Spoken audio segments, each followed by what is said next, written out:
All right. Good day, kids. So, our lesson today is all about parts of the paragraph. So, this time we will be talking about parts and paragraph. This is the first topic for our first quarter in English grade 4. So, I have prepared some activities for you and let's start. All right, of course, before we go to our lesson, to the meat of our discussion, let me know first, what do you know about this lesson already? Now you can comment your answer to the comment box. What you know about parts of the paragraph?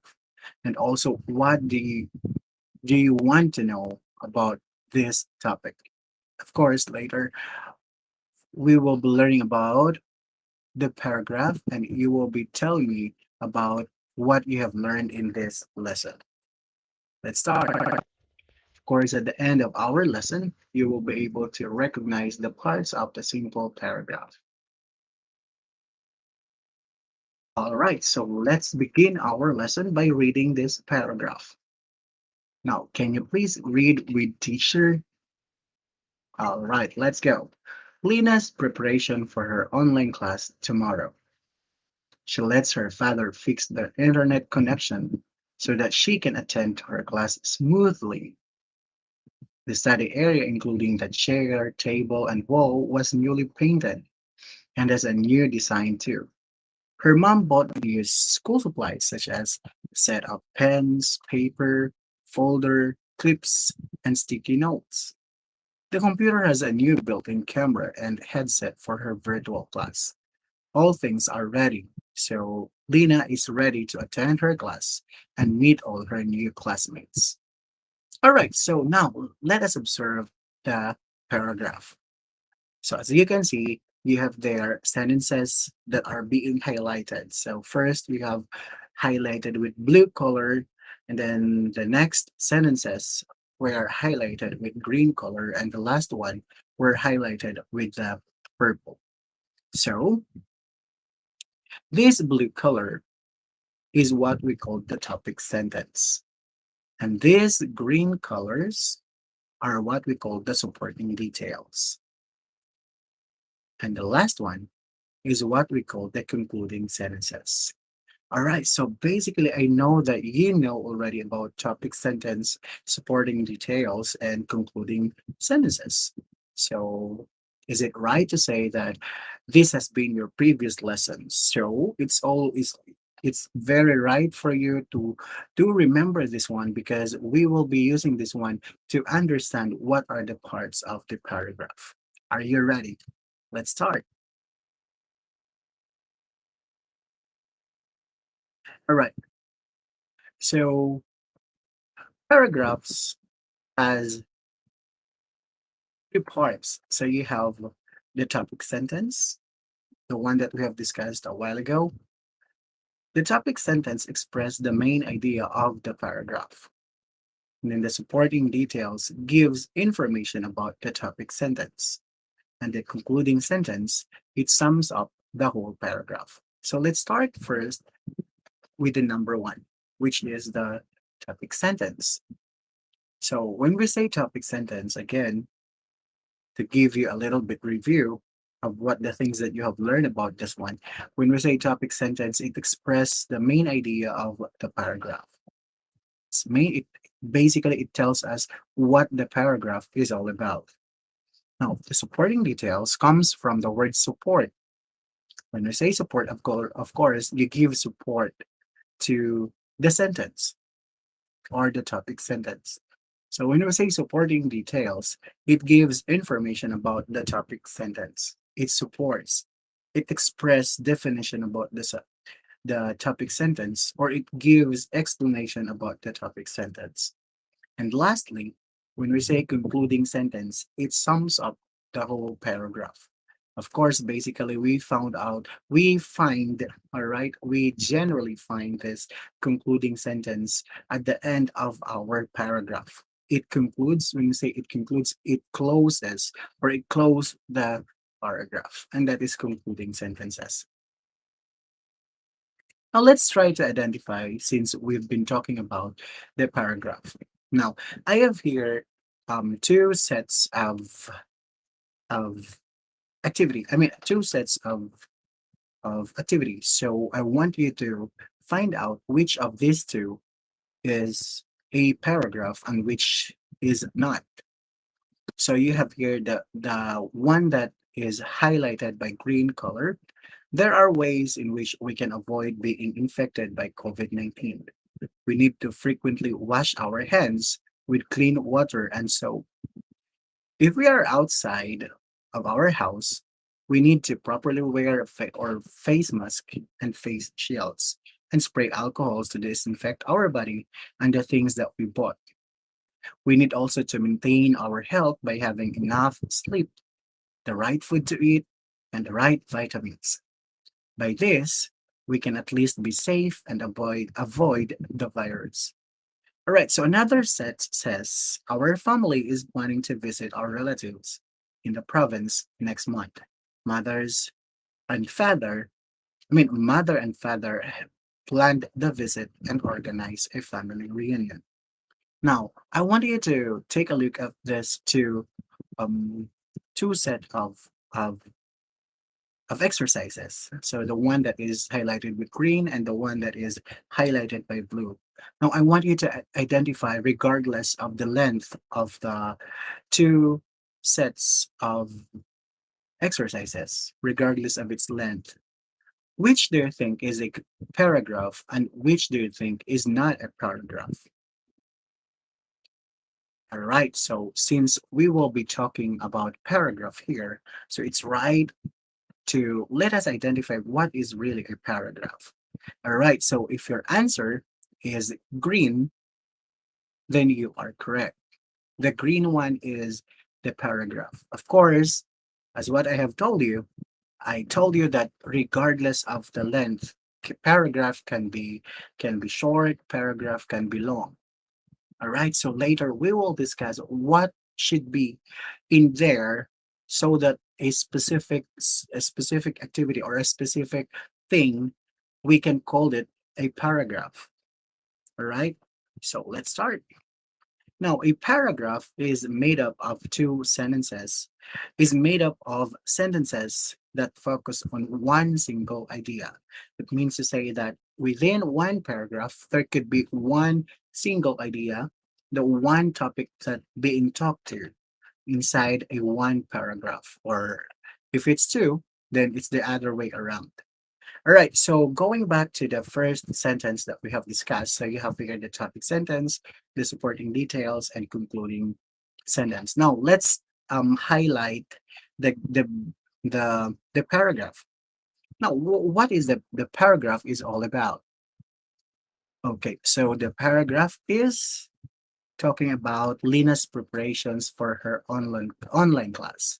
So basically, the supporting details gives you the information. So what are the preparations of Lina for her online class? Now that makes sense because we said here that a paragraph is made up of is sentences that focus on one single idea. So as you can observe here in the paragraph, the supporting details tells you about the preparations of Lina for her online class. Okay?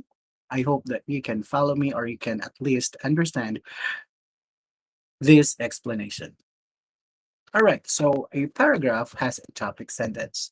Now, a topic sentence is the sentence in a paragraph that gives the reader insights or idea into what it is all about. And it states that the main idea of a paragraph, it is located at the beginning of a paragraph. Sometimes it can be found in the middle or of the paragraph.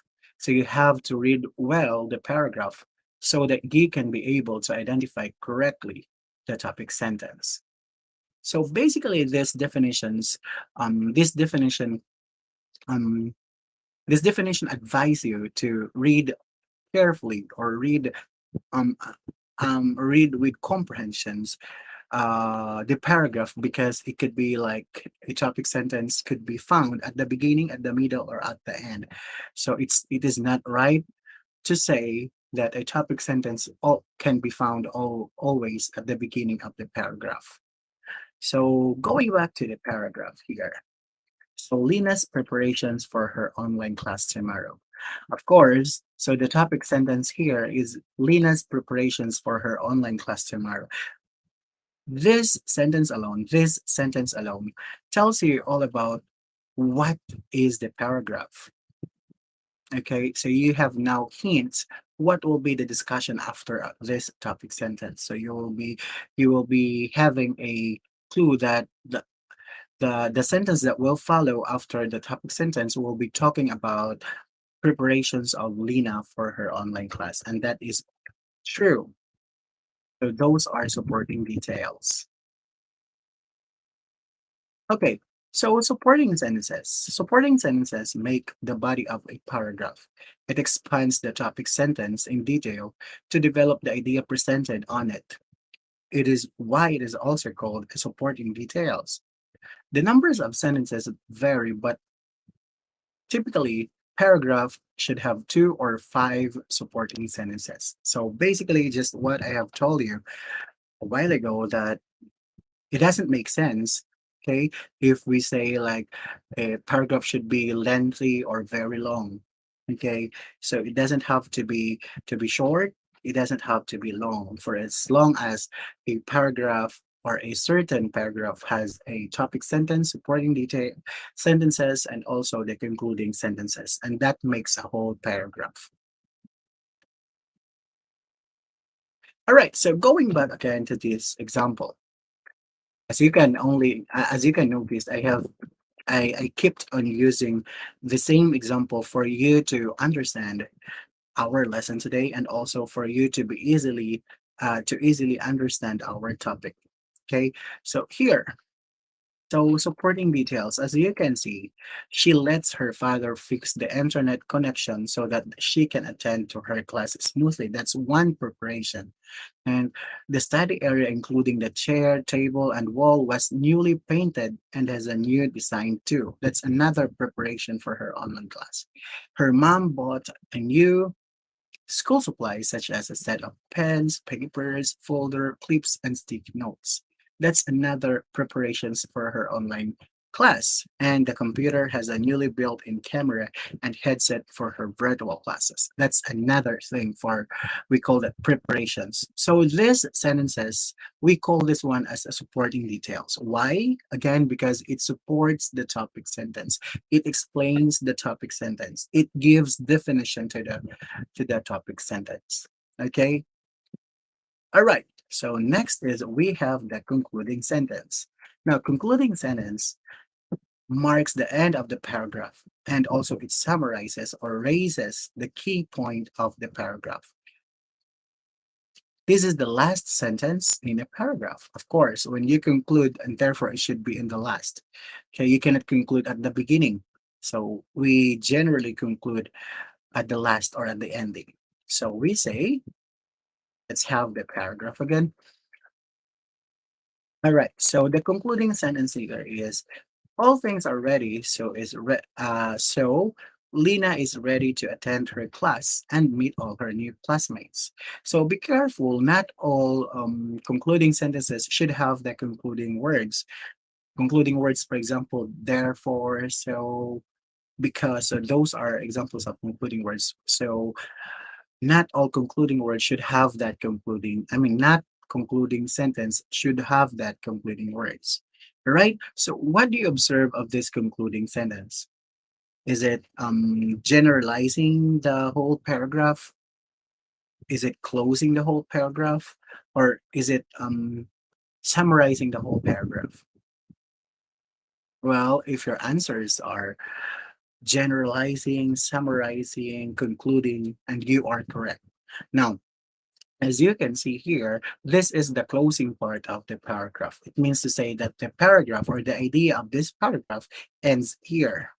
So that is our concluding sentence. So you have the keywords here, concluding, summarizing, and end of the paragraph. So by this time, I want to share something to you.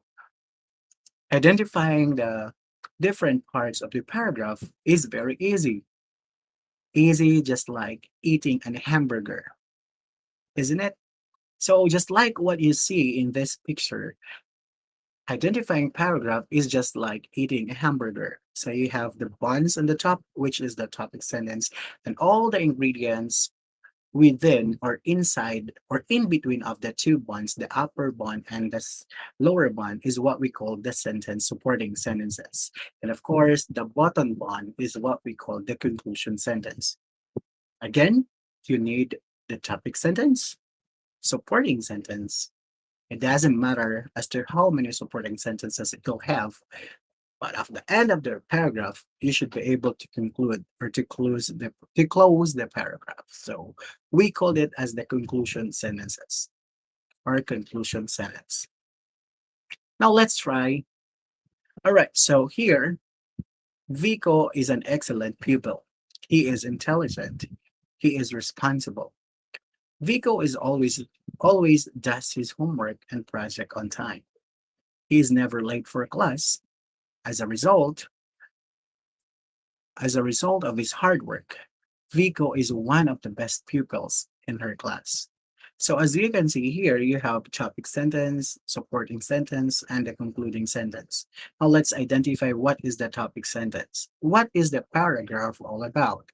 Well, definitely it is all about Vico as an excellent pupil. All right, so that is the topic sentence. Now, the topic sentence will give you what will be the next discussion about Vico, because definitely a supporting sentence will come, or yeah, supporting sentences will come next. So he is intelligent, he is responsible. Vico always does his homework and project on time, and he is never late for his class. Now, next is the concluding sentence. Of course, concluding sentence summarize all the idea inside of this paragraph. So you have there, take note, you have here a concluding word such as a result. Okay. And that gives you a clue that this is the concluding sentence. As a result of his hard work, Vico is one of the best pupils in her class. All right, so that's it for our lesson today, and I hope you learned something. And by this time, I am expecting you to do your activities alone and to do it outstandingly and perfectly. Because for sure, you've learned something about the different parts of the paragraph. This is again Teacher Neil, and if you are not yet subscribed to my channel, please do like and hit that bell notifications for you to become more updated of more and more updates. See you.